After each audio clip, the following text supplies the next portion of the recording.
Do you have any scars on your body? Scars are an enduring reminder of some of our life's most traumatic experiences. Last week we talked about how after Jesus' crucifixion, even in his resurrection body, he still bore scars on his hands, feet, and side. We talked about how odd that is when you think about it, that Jesus' perfect resurrection body would still carry with it scars that would be a perpetual reminder throughout eternity of Jesus' deepest earthly wounds. We typically think of scars as ugly reminders of things we would just as soon forget. But Jesus' experience challenges us to rethink that.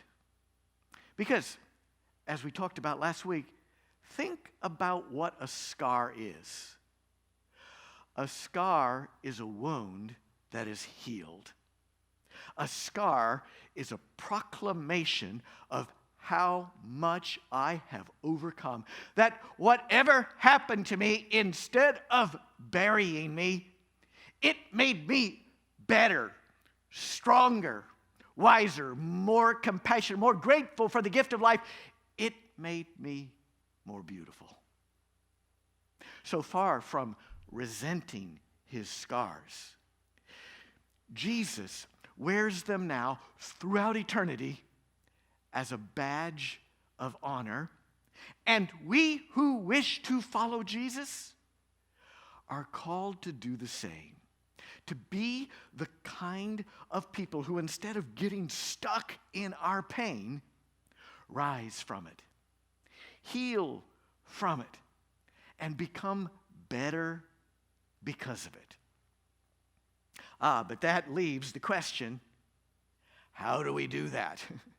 That's where we left off last Sunday and where we're going to pick up this Sunday with the how-to part. Today, we are going to take a look at a two-part biblical formula drawn from our Easter gospel passage about how we, like Christ before us, can rise from our life's deepest wounds, because as followers of Jesus, Easter is not just a miracle that happened 2,000 years ago.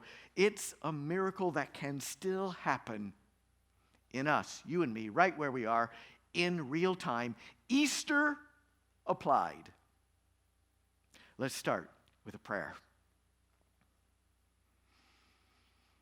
We greet you, Jesus, our risen Lord, on this Easter Sunday, April the 12th, 2020, praying that the miracle that began in you on that first Easter Sunday will now replicate itself in us. You told us that each one of us was going to have our own cross to bear. Some deep woundedness that, like you, we are meant to overcome. We are ready to live our faith. Show us how. We ask in your holy name. Amen. So I must warn you that today's sermon may be the oddest Easter sermon that you've ever heard, because we're going to be a good ways into this sermon, and you may find yourself thinking, what does this have to do with Easter? But if you will bear with me, I think it will all come together in the end, because we're going somewhere today. Last Sunday, I began to share with you some of the story of comedian Anthony Griffith's career and life. I shared how, just as Anthony Griffith was reaching the zenith of his career, and he made a name for himself, began to become a really popular comedian in the early 1990s when he hit it big on Star Search. He won the Star Search competition, and then he went on to do multiple appearances on the Johnny Carson show.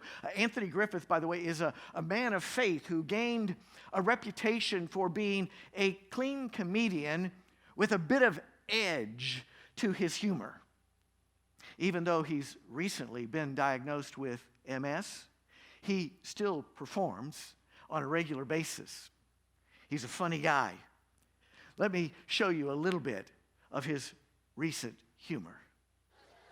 And I also was diagnosed with MS a few years ago. And actually, my wife knew something was going on because we were dancing one night. She said, "You okay? Because you're dancing pretty funny." And I said, "Like funny in what way?" She said, "Well, you're dancing like a white guy."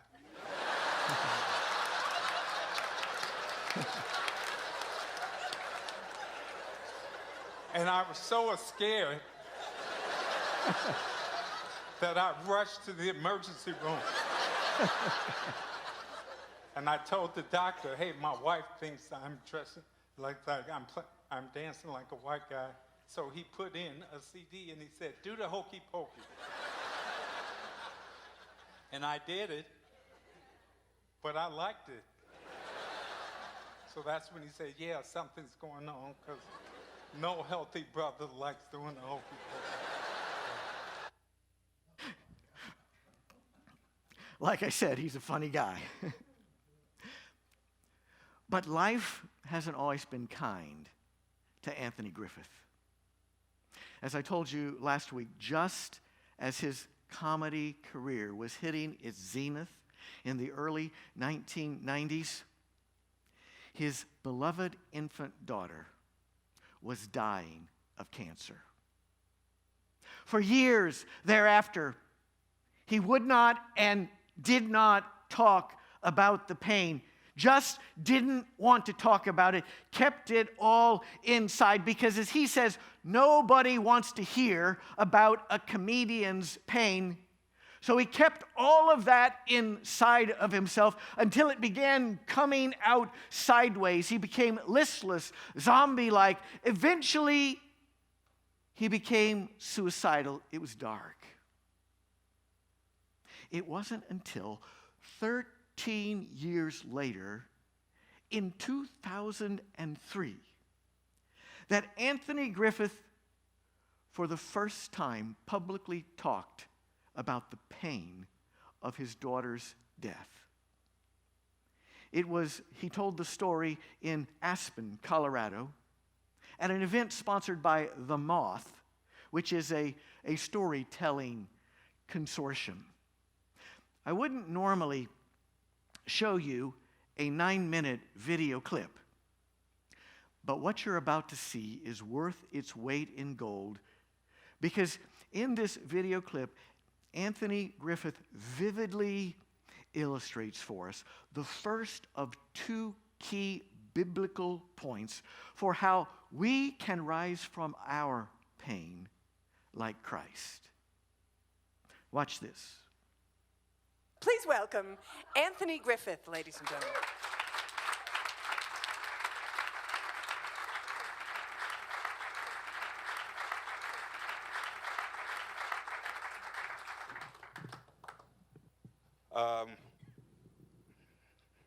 Charles Dickens' classic tale, Tale of Two Cities, starts off with the phrase, "It was the best of times, and it was the worst of times."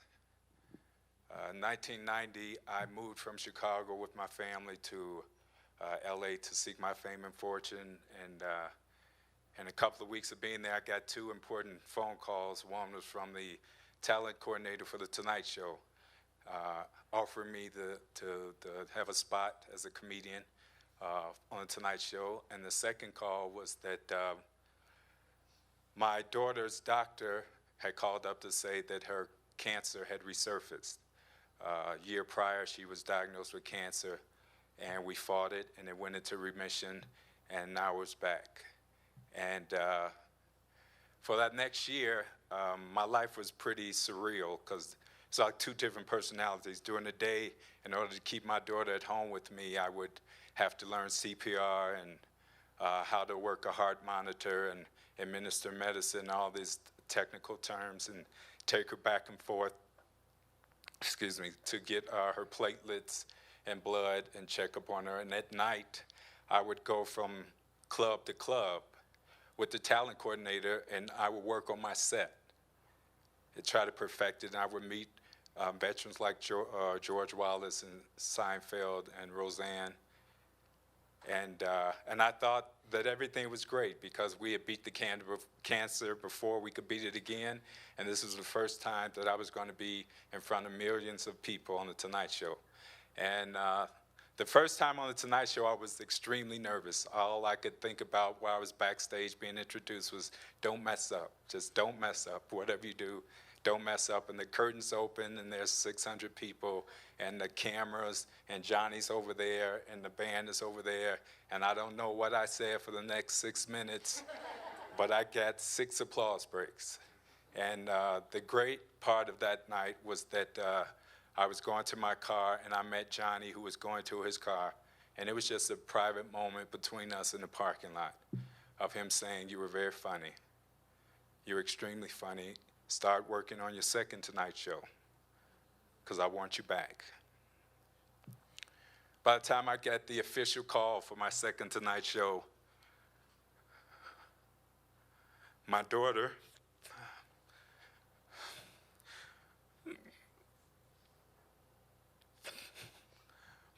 was admitted to the hospital. If you don't know about cancer, when it comes back hard. It's like beating up a gangbanger for the first time, and then it's coming back, and he's coming back meaner and stronger, and he's coming with his friends. So in order to compensate for that, you have to raise the chemo, and you have to raise the medicine, and you have to raise the radiation, which is difficult for an adult, but she was only 2. So she's bald, which she doesn't mind because every kid in the ward is bald. And she thinks this is a part of life. And she can't keep her food down. And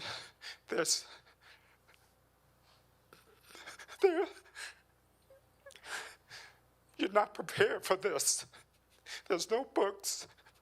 There's no home ed class to teach you how to deal with this. And you can't go to a therapist because in the black world, a therapist is taboo. It's reserved for rich white people. So you're trying to figure it out. What did I do? Maybe it's something I did. Maybe it's something my wife did. Maybe my doctor diagnosed it erroneously, something.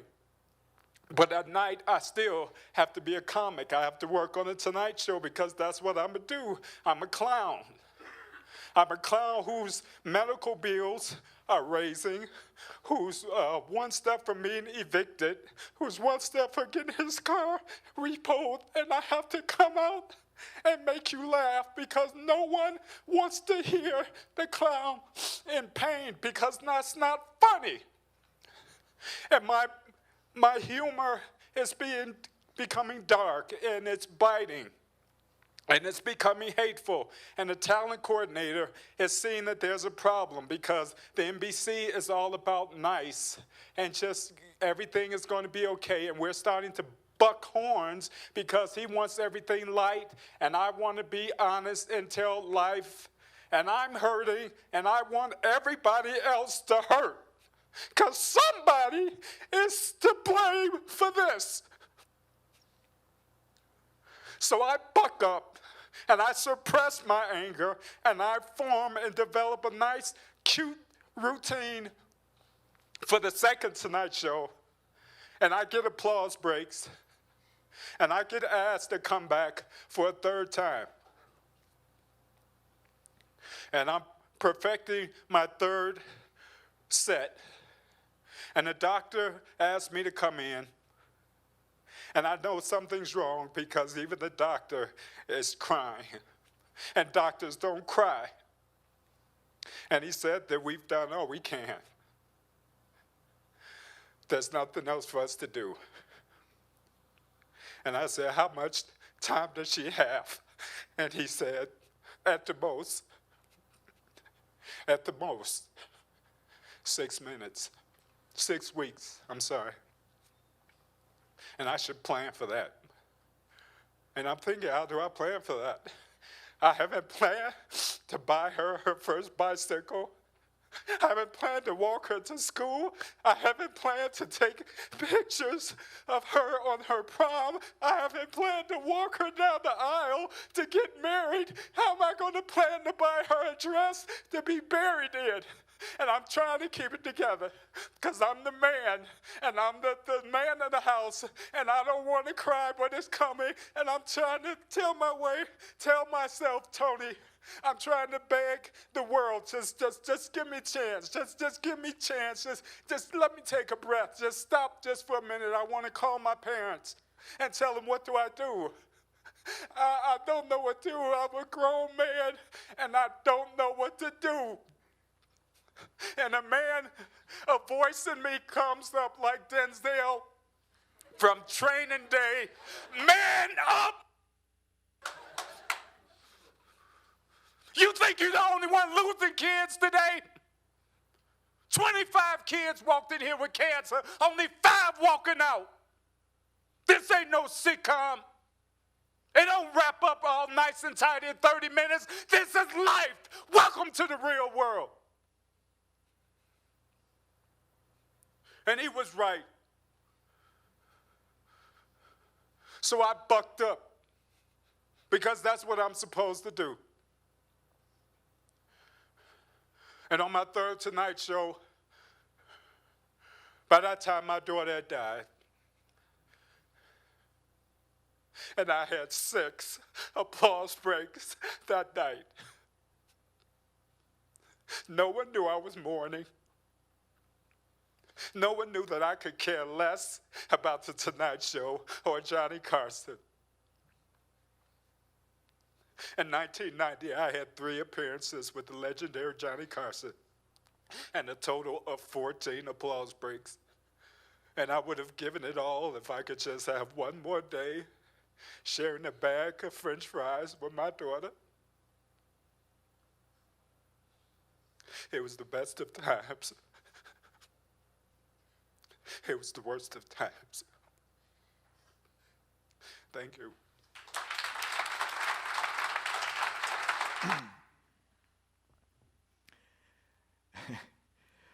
Wow. That's what raw pain looks like. That's what an open wound looks like. For 13 long years, he didn't talk about this. He stuffed it somewhere deep inside. Don't want to talk about it. Buck up, suppress it, bury it as deep as you can. And that is the worst possible mistake we can make. The science of psychology teaches us that, and so does the Bible. Last week, I began to introduce this concept from theologian Frederick Buechner called the stewardship of pain. In church lingo, being a good steward means being faithful to and making the most of the opportunities that God gives to us. Buechner's insight is to apply that concept to our pain. For guidance, for what it looks like to be a good steward of our pain, he points us to Jesus' most famous stewardship parable, found in Matthew 25, where Jesus tells the story of a wealthy farmer who's getting ready to go on a really long journey. So he summons his 3 most trusted servants and decides to entrust them each with a portion of his, that story got me weeping a little bit. He decided to entrust them with a portion of his financial assets. Take good care of this until I return. 2 of those 3 servants decided to make wise investments. Now, anytime you make an investment, there is a risk of loss. But they decided the risk was worth the potential reward. They invested wisely. And when their master returned, they were able to give back to him not just what he had entrusted to them, but in addition to that, additional dividends and earnings from their investment. Well done, good and faithful servants, the master said to them. But the 3rd servant followed a very different strategy. Matthew chapter 25, verse 18, the 3rd servant went off and dug a hole in the ground and hid his master's money. When his master returned from the long journey, this 3rd servant explained his strategy, his approach to his master. Verse 25, he says to the master, I was afraid, and I went and hid your talent. That word talent is a reference to an ancient unit of measurement of money equal to about $500,000. So he says, I was afraid, and I went and hid your $500,000 in the ground.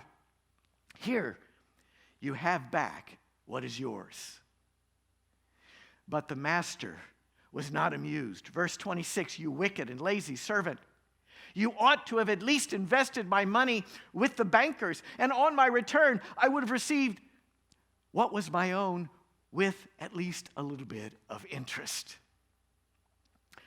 From this parable, we draw the lesson that God expects us to make the most of the experiences that life gives us. And from this parable, we also draw the lesson that the worst possible thing that a steward can do, even if you're stewarding an experience of deepest pain, the worst possible thing that a steward can do, according to Jesus' parable, is what? To bury it. Because what happens when you bury something? It starts to rot. It starts to decay. One evening, 2 tourists were walking through downtown Vienna, Austria, when they came to Central Cemetery, located in downtown Vienna, a cemetery where several historic figures have been buried. As they're walking through Central Cemetery, they come to the grave of Ludwig Beethoven. As they're standing there, taking this all in, something strange started to happen. They heard music coming from the ground. One of them bent down, put his ear to the ground, and said to the other, it sounds like Beethoven's 9th Symphony played backwards. About then, a graveyard worker was passing by, and so they flagged him down, brought him over, and said, do you hear that? The worker says, oh, yeah. He says, don't worry about that. That's just Beethoven decomposing.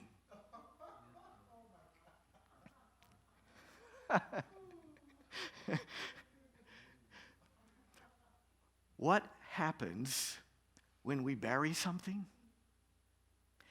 It begins to decompose, to decay, to rot, and to give off toxins within us. For many long years, Anthony Griffith tried to bury his pain deep within him.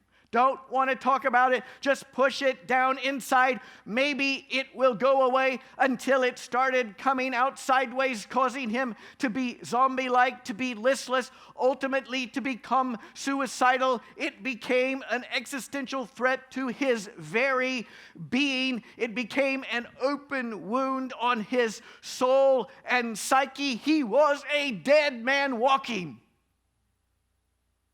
And the same thing will happen to you and me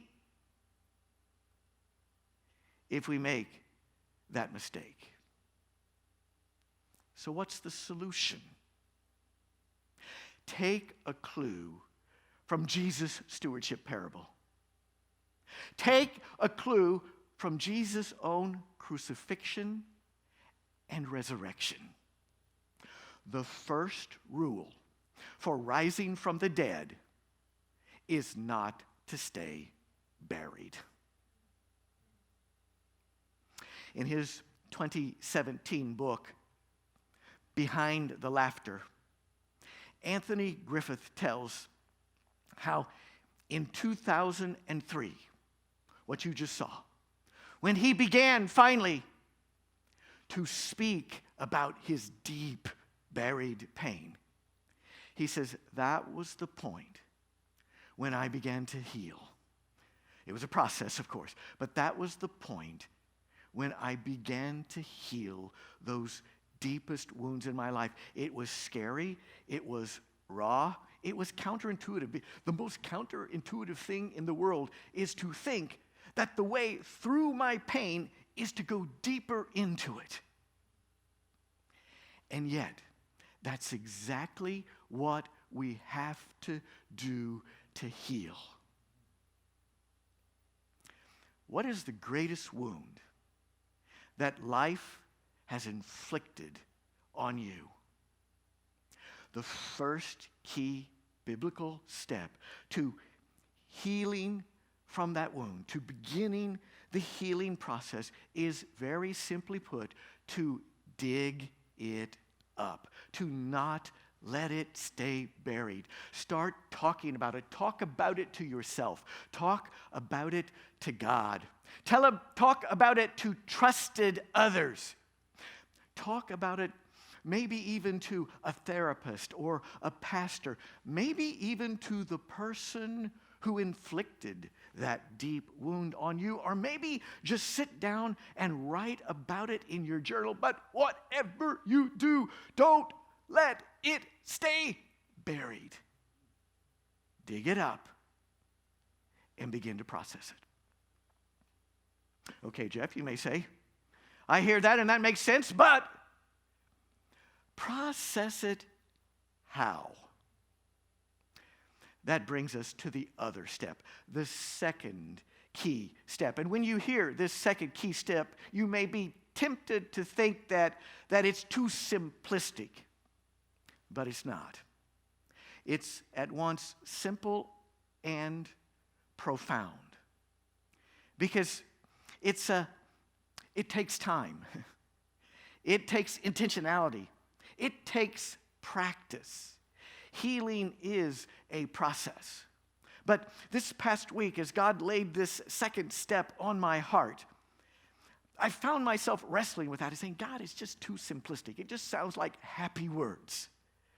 But the Holy Spirit kept impressing on me that this second step is what makes the critical difference between wallowing in our pain and healing from our pain. If the first step to healing from our deepest life wounds is to dig it up, don't let it stay buried, the second key step is to then process that pain by showering it with compassion. Let me explain what I mean by that. When I was 11 years old, our family dog was a beautiful basset hound that we had named Fritzy Sue. We got Fritzy when she was just a little puppy, and she became my best buddy. I just fell in love with Fritzy. Then one day, she got loose, got out in the street and got hit by a car. Mom found her, rushed her to the emergency vet. Wouldn't let us kids see her, wouldn't let us kids accompany her. She said, "Stay here." So I'm stuck at the house for an hour or two while Mom rushes Fritzy to the emergency vet, and I'm anxious and I'm worried. So to kill time, I went down to our basement where I had a basketball goal, a 6-foot basketball goal in the basement, so that when it was cold outside, I could still shoot baskets. And so I went downstairs to the basement to shoot baskets, to kill time. Finally, a couple hours later, Mom comes back home, comes down the steps, and says, "Jeff, I'm sorry, but Fritzy didn't make it." I said, "Okay," and turned and resumed shooting baskets. That's all I said. So Mom went back upstairs. But as I continued shooting baskets, between every third or fourth shot, I would take the basketball and fling it into the backboard as hard as I could. Wham! Wham! Wham! Before long, Mom came back downstairs, walked over to me, got in my space, wrapped her arms around me, and said, "Oh, honey, it's okay to cry." And I dissolved into tears. That's what I mean when I say shower it with compassion. And by it, I mean the event itself that caused so much pain. I mean you as you were at the time of the event. I mean them, anyone who may have caused that pain. I mean you as you are now, and even God. Ask, what does it look like to feel compassion for who I was at the time that great wound was inflicted? And then picture arms of everlasting love wrapping around the you who was at the time the wound was inflicted. Then ask, what does it look like to feel compassion for the me who is now, who is a result of that great and painful experience? And then picture arms of everlasting love wrapping around the you who is now the product of that great wound. Then ask, what does it look like to feel compassion for the event itself? Picture the event itself wrapped in arms of everlasting love. And then, if you dare, picture what it would look like to feel compassion for the one who perpetrated that hurt on you. And I know that is not easy. I was talking to somebody the other day. He said to me, my ex-girlfriend has weekly sessions with the devil, how to become more evil. I don't know how much she charges him. The person who hurt you may be so evil, they could teach the devil some lessons. But it's not about them. And it does us no good to let what they did embitter our own souls and release toxins within us. Remember, hurting people hurt. And they are the product of the distortion of their own pain. So dare to picture what it would look like to feel compassion for them and to imagine them being wrapped in arms of everlasting love. Then picture God. And whatever blame you may have assigned to God for letting it happen. Recognize how hard it must be to be God. And ask, what does it look like to feel compassion for God? There is no force in the cosmos more powerful than the compassion, the love of God. Our bitterness is not going to heal our wounds, but grace can and will. Okay, Jeff, you may say, I hear what you're saying. But what on earth does this have to do with Easter? Everything. Because the two-step process that we've just been talking about, dig it up and then shower it with compassion, is precisely the pattern we see unfolding in our Easter gospel passage in John chapter 21. It is exactly the process that Jesus leads Simon Peter through in that resurrection appearance recorded in John chapter 21. You're probably roughly familiar with the backstory to our gospel passage. How on the night of Jesus' trial, the night before his crucifixion, Peter followed Jesus once he was arrested to that trial site. And there's a woman who recognizes Peter there and says to him, "Aren't you also one of his followers?" Peter, in the heat of the moment, realizing that if he says yes, he too could be arrested and might be crucified. Peter, in the heat of the moment, says, "I have no idea what you're talking about. I don't even know this Jesus." Now remember, just a short time earlier, Peter had assured Jesus that even if all of the other disciples deserted him, he, Peter, loved him so much he would never abandon Jesus. But now, in the pressure of the moment, he was doing that very thing, not just once. This woman was persistent 3 times. Peter is asked, aren't you one of his disciples as well? 3 times Peter denies it. In fact, the 3rd time for emphasis, the text tells us that Peter cursed and then swore an oath, "I swear by God Almighty, I do not know this man." Then the text says Peter went out and wept bitterly. For Simon Peter, this was one of his life's deepest wounds and most shameful experiences. This one he loved so much, his mentor. In the moment of crisis, he betrays him and denies him.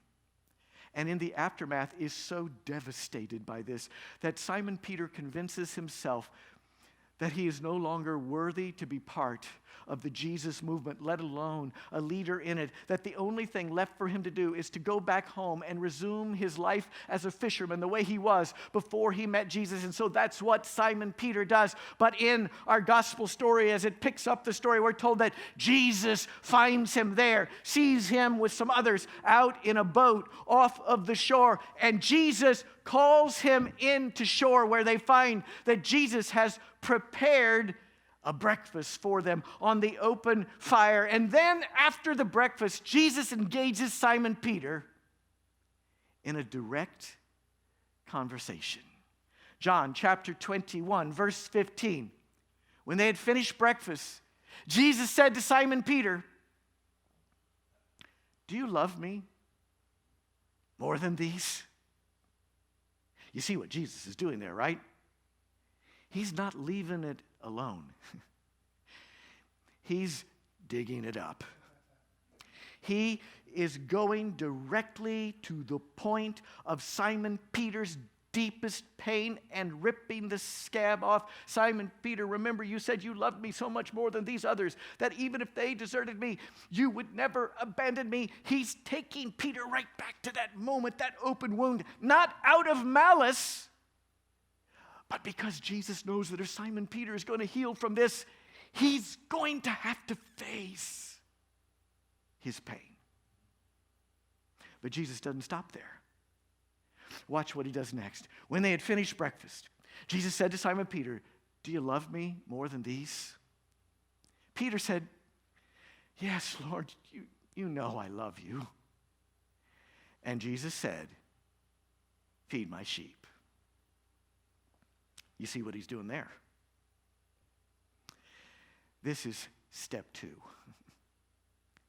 He's restoring Simon Peter to leadership in the Jesus movement. He's saying, I still want you. He's showering him with compassion and wrapping around him arms of everlasting love. And Jesus doesn't do this just once with Simon Peter. As the gospel story unfolds, Jesus repeats the same sequence verbatim 3 times in a row, because Jesus knows healing is not a one-time thing. It takes time and practice and intentionality. It's a process. So 3 different times Jesus drags Peter back through the pain, and 3 different times he showers him with compassion until Peter is finally healed. And talk about rising from his pain. Simon Peter would go on to become the paramount leader of the Jesus movement, of early Christianity. Simon Peter would become the very rock upon which Jesus was going to build his church. Because, like Jesus before him, instead of letting his wounds bury him, Simon Peter let them make him better, stronger, wiser, more compassionate, more beautiful. What's the deepest wound life has ever inflicted on you? Where are you in the healing process? Let me close with this. It's a poem that I really love because it echoes so beautifully what we've been talking about, the sequence that we see in John 21. It's a poem by Pesha Joyce Gertler called The Healing Time. Listen to these words. Let them sink in to your soul. Finally, on my way to yes, I bump into all the places where I said no to my life. All the unintended wounds, the red and purple scars, those hieroglyphs of pain carved into my skin, my bones. Those coded messages that send me down the wrong street again and again, where I find them. The old wounds, the old misdirections. And I lift them one by one close to my heart. And I say, holy, holy. I take the deepest wounds of my life, dig them up, hold them close to my heart, and say, holy, holy. This week, I want to invite you to do that. If life has wounded you, I want to invite you to follow through the pattern of John chapter 21. So I'm going to invite you this week, if you feel so called, to participate in a guided meditation first developed at Stanford University called the Loving Kindness Meditation. But this meditation, I've adapted it to apply to the specific circumstances that we're talking about today, our deepest woundedness in life. This meditation, you'll find it at a link on your feed in the comments section on Facebook Live. You'll find it, the same link, if you're on YouTube or watching this on our church website. You'll find the link there as well. I invite you this week to spend some time moving through this meditation, and over the course of time to move through it periodically, as often as it takes until you find healing. This meditation is designed to enable us to have the same conversation with ourselves as Jesus had with Simon Peter in John chapter 21. Basically, it's to take ourselves back to the point of our greatest pain.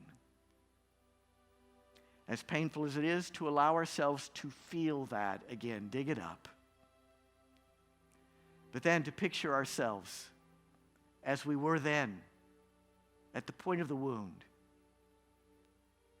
being wrapped in God's arms of everlasting love. Then repeating that process for ourselves, the person you are now, as a result of that experience, and then for the event itself, and then for the person who hurt you, then for God, and lastly, for every living creature that was, is, or now experiences deep life wounds, because compassion is holistic, not compartmentalized. And I know this may sound a little new agey, but there's nothing more biblical than channeling the compassion of God. My old wounds and misdirections, I lift them up to my heart one by one and say, holy, holy. I shower them with compassion. I embrace them, determined that, like Jesus Christ before me,